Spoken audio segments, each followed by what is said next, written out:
Hey everyone, welcome back to my channel. My name is Autumn.rene and I'm a 23-year-old foster parent. For those of you who don't know, I currently have an 8-month-old little placement living with me, and I did get some questions about visitations and how they work, particularly in regards to infant placements. So I just wanted to touch base a little bit today and talk a little bit about that and my experience with that. So infants usually have more visitations than typical children in foster care. This is because they want to maintain that family connectivity. And I'm sorry if y'all hear banging in the background. My little guy's playing over here. They usually maintain that family connectivity so that when they are, or if they are reunited with their bio parents, that they are able to remember them and still have that connection to them. So that is why they have usually more frequent and longer visitations for the younger children. So for my current placement, his visitations are supposed to be once a week for 2 hours with the bio parents. Now, some situations in some areas and states I know can be much more than this. They may have 2 or 3 visitations a week. Visitations may be up to 4 hours long. So they can definitely vary. And if it's towards the end of the child's case, many times it will be longer. Maybe even do like a whole weekend visit kind of thing. So this definitely varies.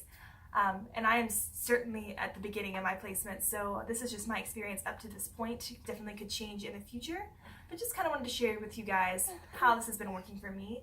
So in my area, they do and will provide transportation for your child to the visitations if you cannot.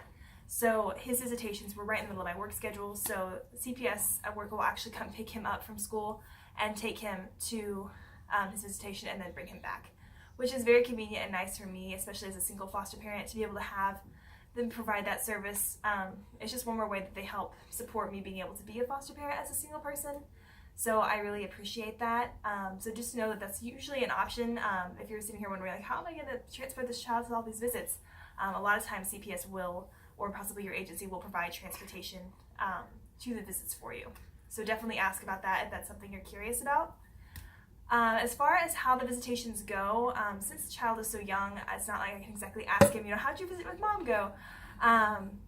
But usually I can tell about his temperament. I've been very thankful it hasn't seemed to have affected him too much when he was going to the visitations.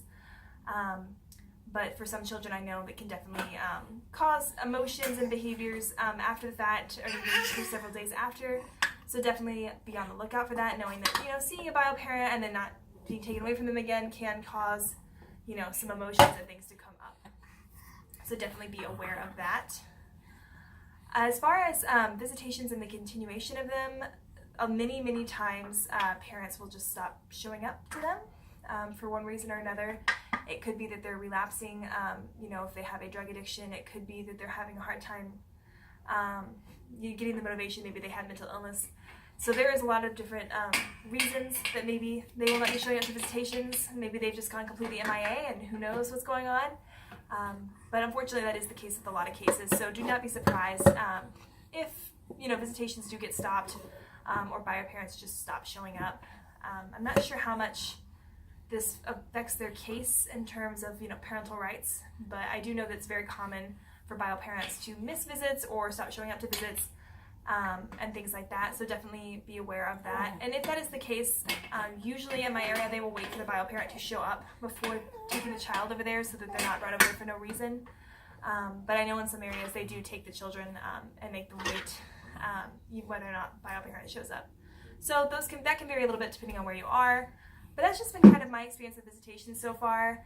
As far as what I bring to visitations, I always just have like a little backpack for him. I always put some change of clothes in there, a burp cloth, an extra some food or bottles if it's going to be during the feeding time, maybe a few toys. But they usually have toys at the visitation office, so it's not really necessary.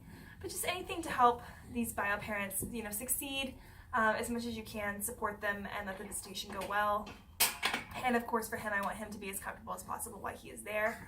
So that is just kind of how I deal with visitations and how it goes for me. Let me know in the comments below if you have like a vastly different experience in this, or if you have any specific questions regarding visitations. And I will be putting more videos up soon. I know it's been some kind of crazy times in between my videos. As you can imagine, my life is a little crazy. So thank you for being patient as always, and I will talk to you guys next time.